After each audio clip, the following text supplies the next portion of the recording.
सुंदरबन नाम के राज्य में महाराज हरिनारायण का सौतेला भाई श्रुतकर्मा और उसका पुत्र सुयोधन दोनों उस राज्य को हड़पना चाहते थे। एक बार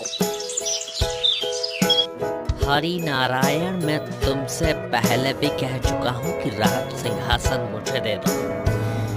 तुमने इतने वर्षों तक राजा बनने का सुख प्राप्त किया है, अब ये सुख मुझे भी प्राप्त करना है। मैं तुम्हारा भाई हूँ और मेरा इस सिंहासन पर पूरा अधिकार है। नहीं, तुम दुष्ट हो, इसलिए पिताश्री ने मैं अनुज होकर भी ये राज सिंहासन मुझे दे दिया था। पिताश्री और मैंने बहुत श्रम करके इस राज्य को प्रगति के पथ पर अग्रसर किया है। अब मैं ये राज्य तुम्हें देकर इस राज्य को भ्रष्ट नहीं कर सकता था। इसका अर्थ है कि तुम सीधे तरीके से मुझे ये राज्य नहीं दोगे। ठीक है, अब आगे जो भी होगा उसके तुम खुद उत्तरदायी होगे। श्रुतकर्मा और उसका बेटा सुयोधन दोनों महाराज हरि नारायण को धमकी देकर चले जाते हैं। हरि नारायण विचार करने लगते हैं। ये श्रुतकर्मा अब सिंहासन के लिए कुछ भी कर सकता है। ये इतना दुष्ट है कि मेरी हत्या करने में भी इसे कोई भय नहीं लगेगा। मुझे कुछ करना चाहिए। मुझे मेरे मुकुट के दिव्य हीरे को कहीं छुपाना चाहिए। इस दिव्य हीरे का रहस्य यदि श्रुतकर्मा को ज्ञात हो गया तो वो इस मणि को प्राप्त करने के लिए जमीन आसमान एक कर देगा। कुछ दिनों के बाद फिर महाराज हरिनारायण राजकुमार नंद किशोर को बुलाकर उनसे वार्तालाप करते हैं। पुत्र नंद किशोर, मैं एक विशेष कार्य हेतु कुछ दिनों के लिए एक गुप्त स्थान पर जा रहा हूँ। जब तक मैं वापस ना आऊं तब तक तुम राज्य का ध्यान रखना। श्रुतकर्मा और सुयोधन दोनों राज्य को प्राप्त करने के लिए बहुत अधीर हुए हैं। तुम अपना रक्षण करना। परंतु पिताश्री, आप गुप्त स्थान पर क्यों जा रहे हैं? पुत्र, एक रहस्य है जिसके विषय में तुम्हें बाद में बताऊंगा। यहाँ तुम्हें वो रहस्य बताना उचित नहीं है। महाराज हरिनारायण गुप्त स्थान पर जाने के लिए चले जाते हैं। कुछ दिनों के बाद वो लौट आते हैं। श्रुतकर्मा और सुयोधन दोनों हरिनारायण की ही प्रतीक्षा कर रहे थे। जब महाराज वापस आते हैं तब श्रुतकर्मा उनके भोजन में विष मिलाकर उनकी हत्या कर देते हैं। राजकुमार नंद किशोर को अपने पिता के मृत्यु से बहुत दुख होता है। पिताश्री, आप मुझे छोड़कर क्यों चले गए? अब मैं आपके बिना इस राज्य का भार कैसे उठाऊंगा? तुम्हें इस राज्य का भार उठाने की कोई आवश्यकता नहीं है। राजकुमार, तुम्हारे पिता के बाद इस राज्य का राजा मैं बनने वाला हूँ। आज से मेरा पुत्र सुयोधन युवराज है, तुम नहीं। सैनिकों, इस नंद किशोर को बंदी बना लो और कारागृह में डाल दो। श्रुतकर्मा राजकुमार नंद किशोर को बंदी बनाकर अपने राज्याभिषेक की घोषणा करता है। सभी प्रजाजन अपने महाराज की मृत्यु से पहले ही दुख में डूबे हुए थे और अब श्रुतकर्मा राजा बनेगा, ये सुनकर उन्हें और भी ज्यादा दुख होता है।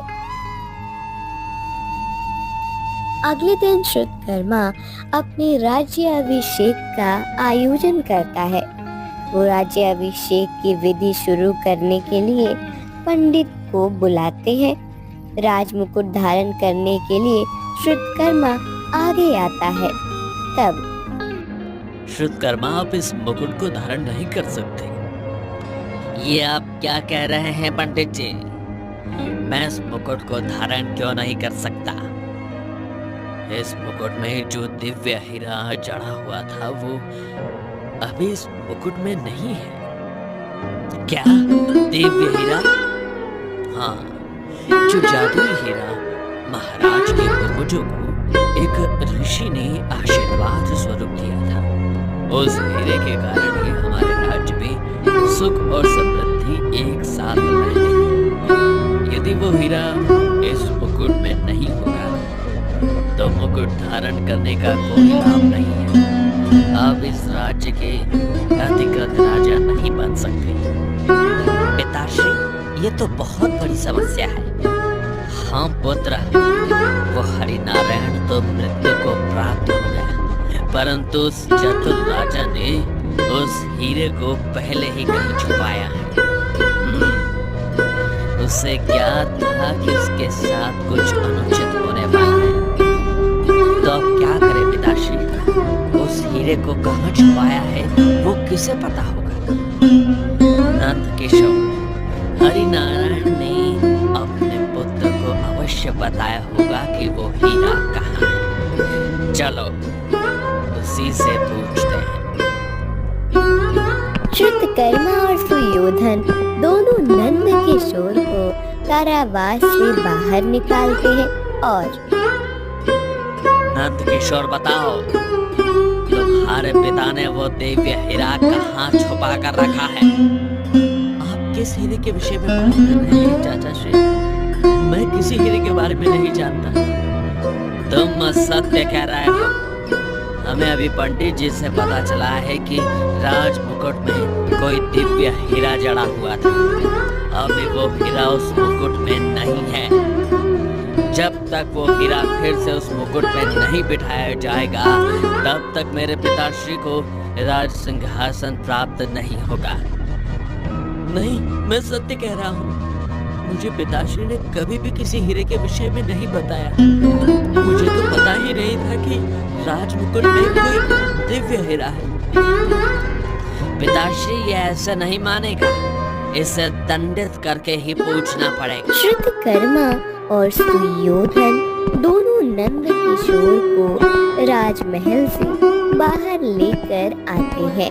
वो दोनों उसे बहुत खींचते हैं और उस हीरे के बारे में पूछते हैं, परंतु नंद किशोर को सच में उस हीरे के बारे में कुछ पता नहीं होता। मुझे नहीं लगता कि इसे कुछ पता है। तो अब क्या करे पिताश्री? इसे यही छोड़ देते हैं।